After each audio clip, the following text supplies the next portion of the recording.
Hello and welcome to the first ever Mack Welding 4x4 video. I'm Matt, and here at Mack Welding 4x4 we do a massive array of things, from simple servicing, maintenance, full Galv chassis builds, obviously loft clutches, fit all theirs.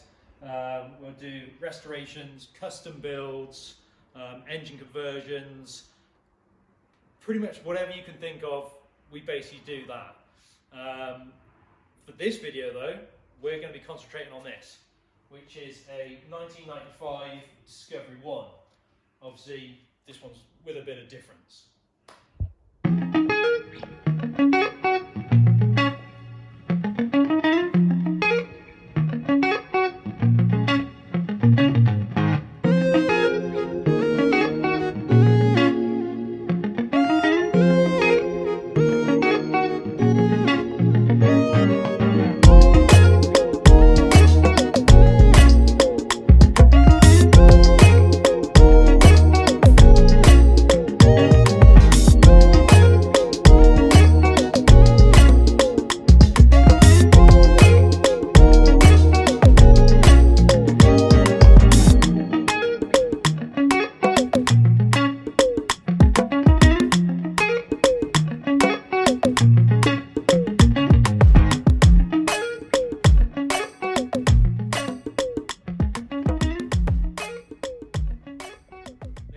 Guessed it, it's a BMW M57N. This was from a 2003, I think, BMW 330D, and obviously, as you can see, we've put quite a lot of effort in to try and make it look as factory as possible. One of the things you'll see is the Pioneer lines. We've got Pioneer brake lines, the Pioneer clutch line. We have also got running down the bottom, which you can't quite see, there's a power steering lines from Pioneer as well. We tend to fit Pioneer lines on all of our builds, apart from the ones which are full restorations back to original. The reason for this is they're great lines. They're pre-made, pre-cut, and everything to fit exactly the vehicle you want them for. When it comes to bleeding, it makes life so easy. You can essentially fit them all, fill the reservoir up, open the bleed nipples, and it will virtually run out, and then you're 99% there already. They are absolutely brilliant. They do them for loads of different vehicles. You can actually see down on this build we've got down here as well, which you may have seen at a show earlier on in the year. This is a full custom build for a customer. This is Discovery 2. We've got everything Pioneer on here. You know, we've got the steering lines, obviously it's not fixed in yet. We've got all the lines for the alternator. We've got the lines for the VNT turbo from TD5 inside. You can see the brake lines running down the chassis. You can see the fuel lines running down the chassis. We've got breather lines. This is dripping in Pioneer. We've even got their new filter housing, which is very, very nice, and gets you away from the fact the old ones corrode like mad.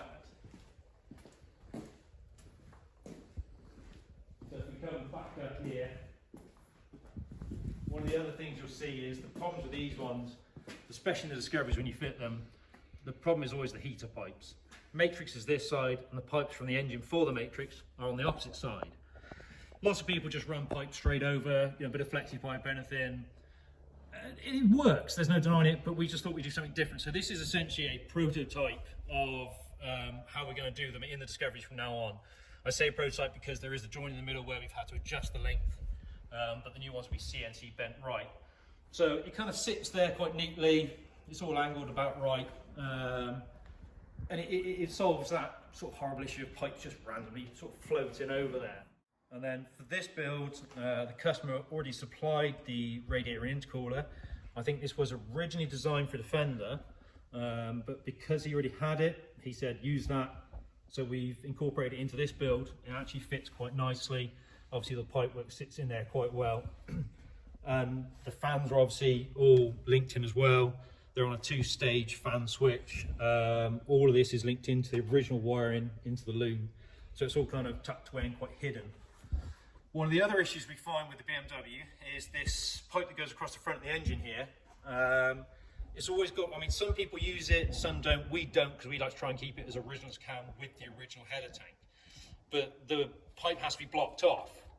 So what normally happens with these pipes when they're blocked off is people get a piece of pipe and they just sort of bung in the end, jubilee around there, and that kind of finishes it off.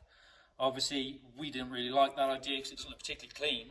So we actually created these, which are small little bungs, which just essentially clip on, blanket off, and look relatively neat. Not really much more to it. And that's that. As for the front end of this truck, when it first turned up, it was originally a V8, which had already been a donor for someone else's vehicle. So this was essentially a rolling chassis shell when we got it. We went to look at repairing the front end. There was just a few too many holes to sort of patch up for it to look neat. So we sort of decided we were just going to cut the whole front end off and replace the front end. So all the inner arches, headlight surrounds, everything like that is all brand new. They are panels that came from YRM. They're amazing panels, can't fault them, fit incredibly well, and assemble very easily. Obviously there was a considerable amount of repair to the bulkhead that needed doing, which actually then flowed in, and there are certain parts of the floor that actually needed doing. Obviously it was then finished off with the Gravitex, which just gives it a really nice finish. The coolant pipe on this side flows, comes obviously off the side of the block there. What you can't see, which I'll put the photos on there for you,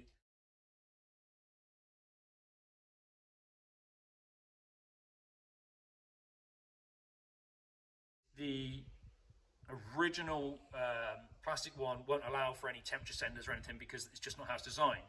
So I know there are other ones that are on the market available to buy. I think DPUK do one, and there's another company that does a stainless one.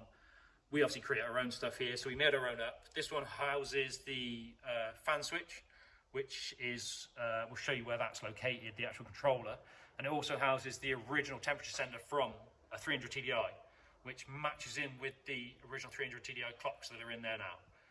So the temperature gauge works fine, as it should do. Same as everything else on the gauges works as it should, but we'll show you all that. Another one of the things with these builds is fuel pump, fuel filter. People never really know where to put them, what filters to use, all that sort of thing. So with this one, we tried to make something up that's a bit different. And this using a different filter as well. So we're actually using a VW Touareg filter, which works quite well. For this one, we've made up a bit of a bracket, something different. So as you can see there, obviously pump, filter, rubber backed, rubber lined, gets rid of a bit of the noise, and all sort of fits in quite neatly and solves that issue. If we come underneath, we'll look up here. We're using a BMW 6-speed manual HGA gearbox. On the back of that, the adapter is the one from Synchro Gearboxes, and then the transfer box is from Winchester Gears. This is running a 1.003 high capacity sump, and I do believe this has also got the ATB inside. And then obviously as a Mack Welding standard, we've got the full 3-inch stainless system just here, which is all self-aligning V-bands, sort of flows through really quite neatly. And this guy wanted to use it, customer, for a lot of road driving, possibly Europe trips, so silencer to try and take a bit of the growl out. And obviously as you follow it through, more V-bands, obviously splits out quite neatly. And on the back, we've decided to go for quite a sort of nice, sort of hidden turn down, which is kind of subtle, but also under load does give quite a nice bit of a growl to it as well. As for the interior of the Discovery, it's pretty much exactly standard as it was. Standard cloth seats, standard saggy headlining, but that is being done. As we said earlier about the fan controller, if we look down there, hidden behind the glove box, which obviously folds down easily, the fan controller torch should just light up. Fan controller tucked in behind there. And also if you look slightly off to the left there, you'll see the ECU tucked in where it should be as well.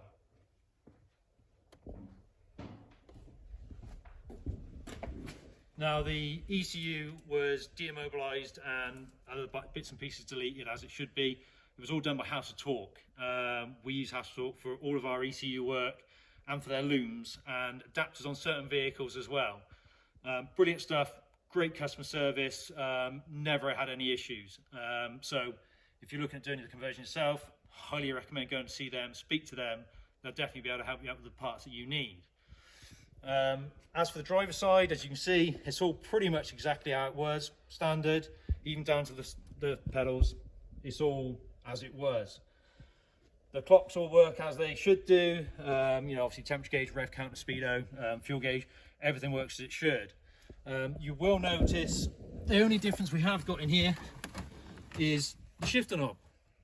Because it's the 6-speed HGA, it's got the 6-speed gear knob. Now this is because we've managed to do a bit of a first, which is use the full BMW setup. It's slightly modified, but the original shifting mechanism from the BMW is modified, fitted into this, and it works really well. I mean, as you can see, you know, it's virtually effortless to shift in, and it just makes for a really nice position, lovely drive. Apart from that, you know, we will put a little short video up now for you to see how that's all working outside of the car. But everything is all sealed up, custom plate down there, custom gates to stop all the water bits and pieces coming through. So it does work really well.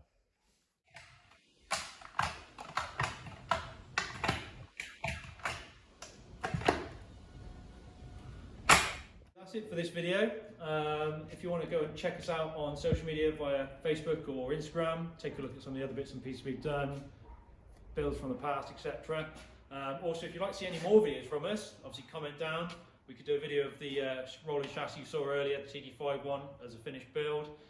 Or even we could possibly do a video on the Mack Welding Discovery itself. You may have already seen a couple of videos of it online when it was on a dyno, produced 408 horsepower. Again, that's an M57. But anyway, that's it for now. Thanks for watching.